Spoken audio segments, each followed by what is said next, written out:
శుక్లాంబరధరం విష్ణుం శశివర్ణం చతుర్భుజం ప్రసన్నవదనం ధ్యాయేత్ సర్వవిఘ్నోపశాంతయే.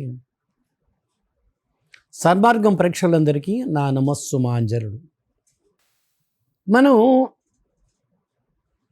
పుట్టినప్పటి నుంచి కూడాను భగవంతుడు హాయిగా ఉండండి అయ్యా, నవ్వుతూ బ్రతకండి అయ్యా అని పుట్టించాడు.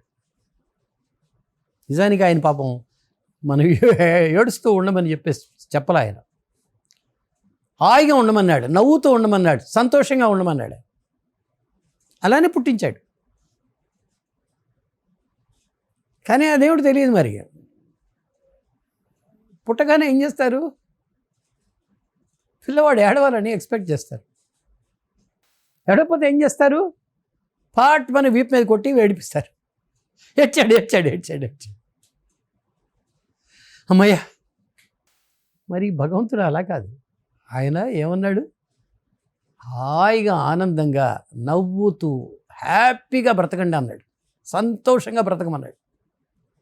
జీవితం అంతా కూడా ఆనందంగా గడపమంటూ భగవంతుడు మనం పుట్టించాడు. మనకి అన్ని ఫ్రీగా ఇచ్చాడు కదండి. నిజానికి నవ్వటం అనేటువంటిది చాలామంది, కొంతమంది నవ్వరు. మీరు ఎన్ని జోకులని చెప్పండి. కొంతమంది ఎంత చేసినా, ఎంత బతిమిలాడినా నవ్వరు. బతిమిలాడినా అంటున్నాను నేను. నవ్వనంటే నవ్వరు. కొంతమంది అలా కాదు. ప్రతి చిన్న విషయాన్ని చక్కగా ఆనందిస్తారు, హ్యాపీగా ఎంజాయ్ చేస్తారు. కొంతమంది మొహం చూడండి, ఎప్పుడు ప్రసన్నంగా ఉంటుంది. చిరునవ్వు ఆ ఫేస్లో కనపడుతూ ఉంటుంది, ఆ పెదాల మీద చిరునవ్వు కనపడుతూ ఉంటుంది ఎప్పుడు కూడా. నిజానికి వాళ్ళ ఇంకా మనకు చూడబుద్ధిస్తుంది, వాడితో మాట్లాడబుద్ధిస్తుంది. కొంతమంది ఉంటారు, మనకు భయం వస్తుంది వాళ్ళని చూడాలంటే. సరే, ఎప్పుడు చూసినా వాళ్ళు సీరియస్గా ఉంటారు, ఎప్పుడు చూసినా సీరియస్గా ఉంటారు. మనకు కొంచెం ఎంతైనా ఇబ్బందిగా ఉంటుంది కదా వాడితో మాట్లాడాలంటే, భయంగానే ఉంటుంది కొంచెం. మా టీచర్స్లు కూడా అట్లాగే ఉండేవాళ్ళు. కొంతమంది ఏమో సరదాగా కబుర్లు చెప్పుకుంటూ పిల్లల్లో కలిసిపోయి ఉండేవాళ్ళు. కొంతమంది చాలా సీరియస్గా ఉండేవాళ్ళు, బెత్తం చేతిలో పెట్టుకుని ఎప్పుడు అలాగే ఉండేవాడు అన్నమాట. సరే, ఇద్దరితో కూడా అడ్జస్ట్ అయిపోయేవాడు అనుకోండి పిల్లలు, తప్పదు కదా మరి, వెళ్ళిపోవాలి, అలాగే ఉండాలి. కానీ కొంతమంది అలా కాదు.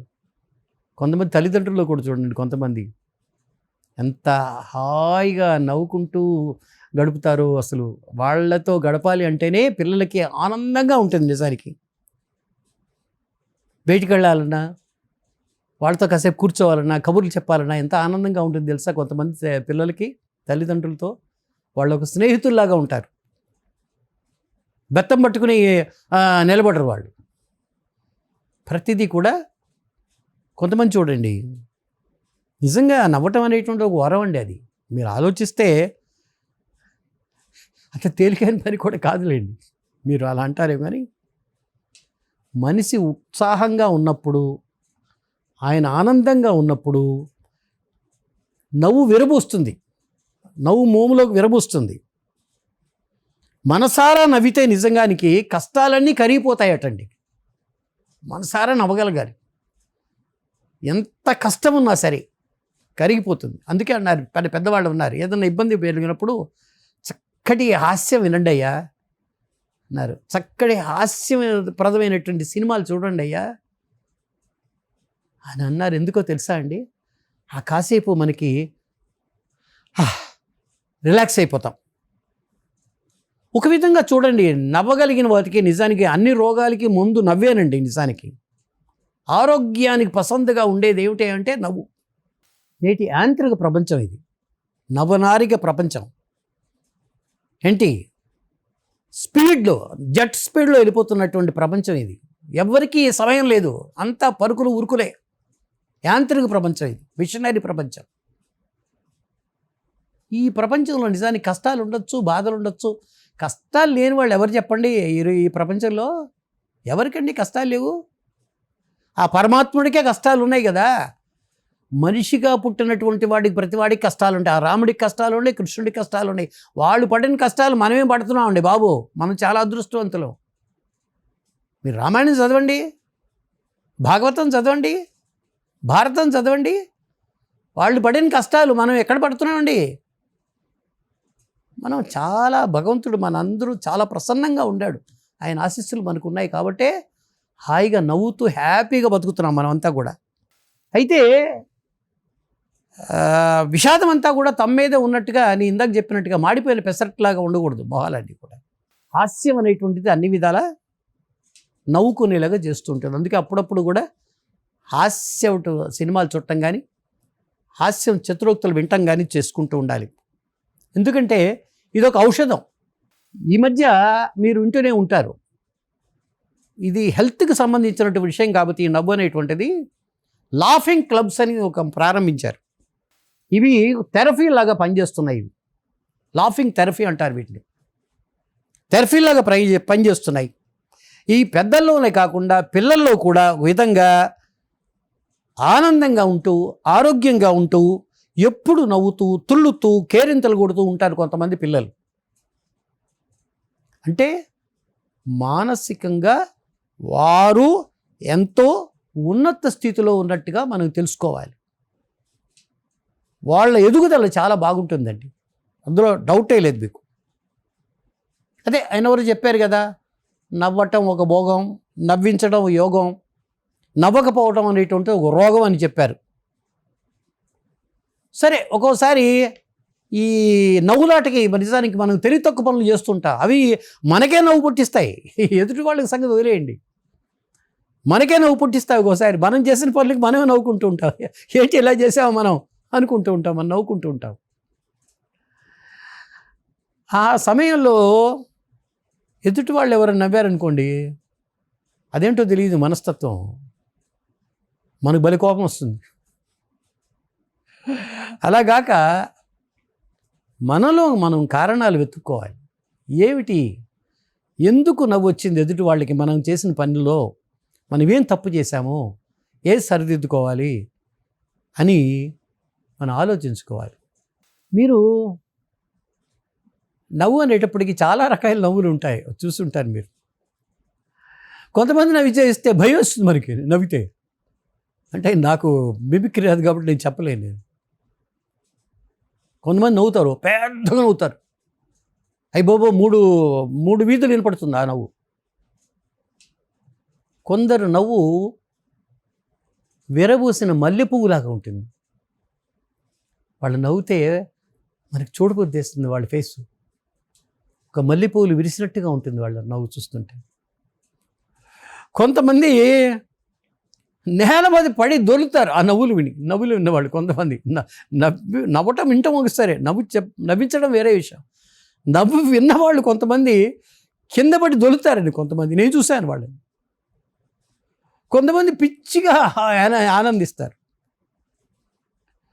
కొంతమంది నవ్వితే ఎలాంటి చప్పుడు ఉండదు, చాలా సీరియస్గా నవ్వుతారు, అట్లా నవ్వుతారు. మనకి అసలు సౌండే ఉండదు వాళ్ళు నవ్వితే. ఇందులో నవ్వుల్లో కవులు భలే వర్ణించారు నవ్వుల్ని. నవ్వేటప్పుడు పకపకలు అన్నారు, వికవికలు అన్నారు, అట్టహాసాలు అన్నారు, వికటాట్టహాసాలు అన్నారు. కొందరు నవ్వేటప్పుడు వాళ్ళ పక్కన ఉండకూడదండి. కొంతమంది నవ్వుతున్నప్పుడు పాటలను కొడతారు, వాళ్ళు ఏంటో తెలియదు, వాళ్ళ ఆనందం ఏంటో తెలియదు, వాళ్ళు కొట్టి మరీ నవ్వుతారు వాళ్ళు. కొంతమంది నవ్వకుండా మాట్లాడలేరు, అదేమిటో అదొక రకం. అది వాళ్ళ అదొక రకమైనటువంటి మనుషులు ఉన్నారు. ప్రతిదానికి నవ్వుతారు వాళ్ళు. కొందరికి ఇందాక చెప్పాను కదా, మీరు ఎన్ని జోక్స్ అయినా చెప్పండి, నవ్వరంటే నవ్వరు వాళ్ళు. మరికొంతమంది చిన్న సంఘటనలు కూడా ఉప్పొంగిపోయి బళ్ళు నవ్వేస్తారు వాళ్ళు నవ్వటం అంటే బళ్ళు నవ్వటమే, అలా నవ్వుతారు వాళ్ళు. వాళ్ళు ఏంటో తెలుసా అండి, అల్ప సంతోషులు వాళ్ళు. నిజంగా చాలా మంచివాళ్ళు వాళ్ళు. వాళ్ళ మనస్సు నిర్మలంగా ఉంటుంది. కొందరు ఎప్పుడు ఎదుటివారిని సంతోషంగా ఉంచుతూ నవ్వించే ప్రయత్నం చేస్తారు. నిజంగా అదొక ఆర్ట్ అది. మనం అందరినీ అలా ఉంచలేం. ఎదుటివాడు సంతోషంగా ఉండాలి, ఆనందంగా ఉండాలి అని ప్రయత్నం చేస్తారు వాళ్ళు. అయితే నవ్వటానికి కూడా ఒక సమయం సందర్భం కావాలండి. ఎప్పుడు పడితే అప్పుడు నవ్వకూడదు.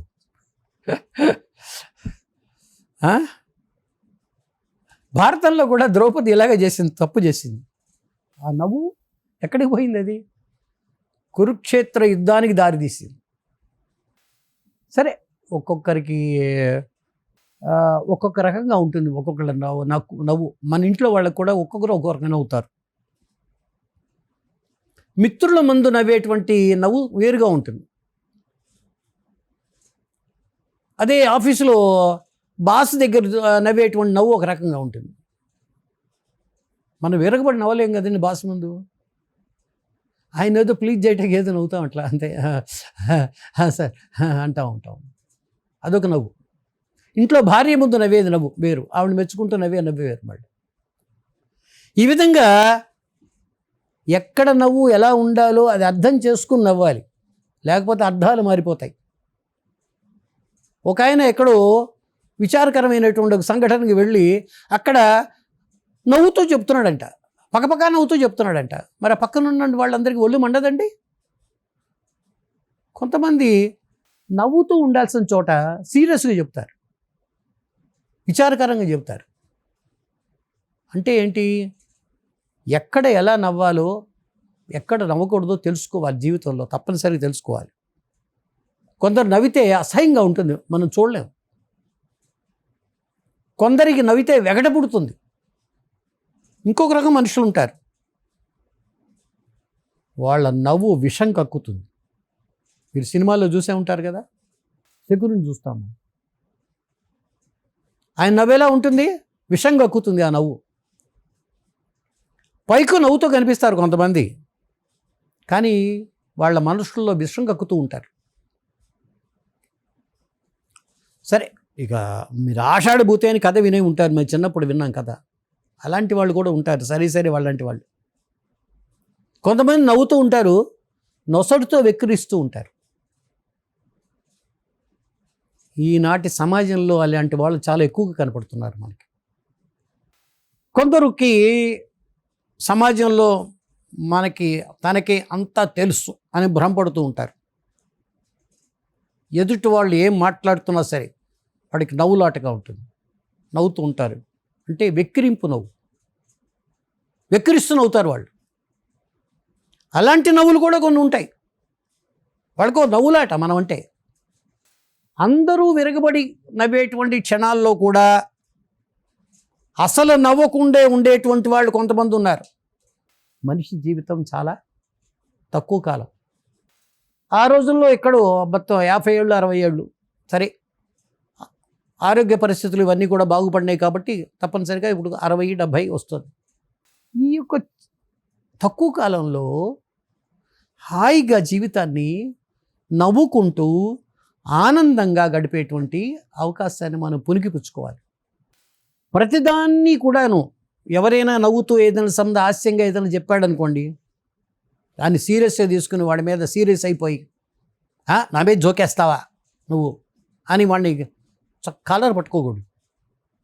హాయిగా నవ్వుకోవాలి, ఎంజాయ్ చేయాలి, వదిలేసేయాలి, అంతే. అంతేగాని ప్రతి సీరియస్గా చేసుకుని జీవితం అంతా సీరియస్నెస్సేనా?